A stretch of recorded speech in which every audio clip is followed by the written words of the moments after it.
Dalam banyak kes, kita cenderung beribadah pada Allah Subhanahu Wa Taala dengan cara yang lebih betul dan baik hanya pada bulan Ramadan.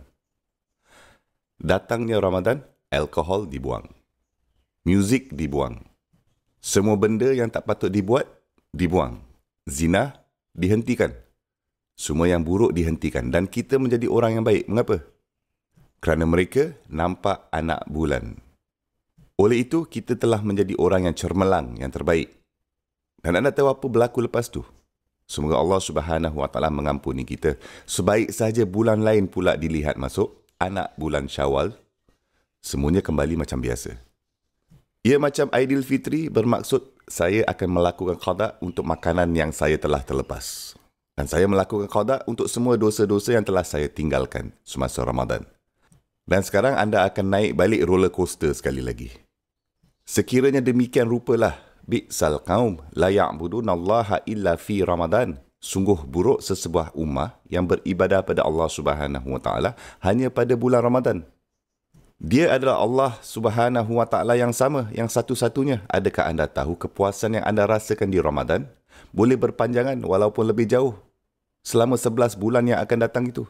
Dengan syarat anda dapat memastikan bahawa anda usaha mendapatkan keridaan Allah Subhanahu Wa Taala dengan cara yang serupa seperti bulan Ramadan. Semasa saya beribadah pada Allah Subhanahu Wa Taala di bulan Ramadan, saya memastikan solat saya berada dalam keadaan teratur, sekurang-kurangnya solat fard saya. Teruskanlah dirikan solat fard, solat wajib walaupun selepas Ramadan. Pastikanlah anda berada dalam keadaan itu. Kami mempunyai sesuatu yang dikenali sebagai tarawih dalam Ramadan, yang juga merupakan sunnah Muhammad sallallahu alaihi wasallam. Solat yang berpanjangan di mana kita mendengar keseluruhan Al-Quran dalam kebanyakan kes. Okey, sekarang cuba bayangkan solat yang berpanjangan, dikenali sebagai tarwihah.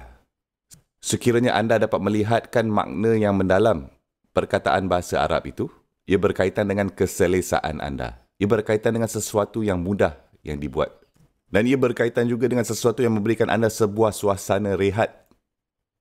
Okey, berapa banyak daripada kita yang benar-benar dapat rasakan keselesaan ketika kita memanjangkan solat kita? Mari kita bersikap jujur.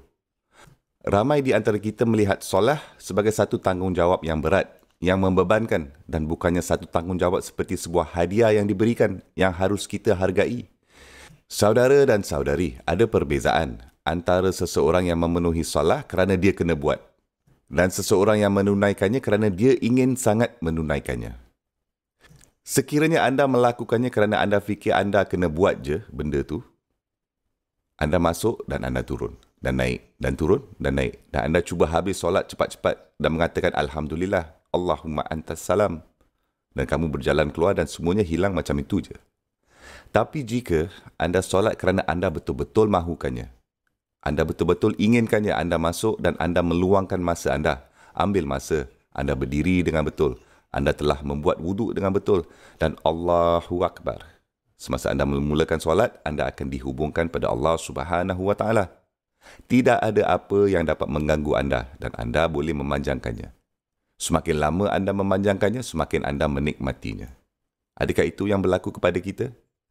Semoga Allah Subhanahu Wa Taala menjadikan kita sebegitu. Subhanallah. Kami ingin menyambut bulan Ramadan. Ia dikenali sebagai bulan Al-Quran. Ia kurang tepat bagi kita untuk memulakan Ramadan dengan hanya membuka Al-Quran. Orang kata, okey, Ramadan sudah start. Kau dah mulakan khatmah kamu? Kamu pun jawab, ya, aku sudah start. Oleh itu kita bermula dari awal, dari Alhamdulillahirrabbilalamin. Kita sampai ke Alif Lam Mim dan kita teruskan dan setiap hari kita meletakkan penanda. Dan lepas tu kita katakan pada masa 29 hari sudah habis, saya mesti menyelesaikan 30, sekurang-kurangnya sekali. Mengapa kita tidak membaca Al-Quran tu sekarang? Maksud saya apa salahnya? Kita mungkin tidak akan berpeluang melihat Ramadan lagi. Adakah anda setuju? Berapa ramai daripada anda termasuk saya mempunyai jaminan bahawa kita sebenarnya akan dapat melihat hari pertama Ramadan yang akan datang ni? Bolehkah ada yang sesiapa di sini mengangkat tangan dan berkata, saya pasti akan melihat hari pertama Ramadan yang akan datang? Sesiapa saja di sini, boleh ke? Jamin. Tidak ada kan? Sama sekali tidak. Jadi bermulalah dari sekarang. Dan inilah sebabnya hadis itu berbunyi, innamal a'malu binniyat. Anda akan diberi ganjaran atas perbuatan anda mengikut niat anda.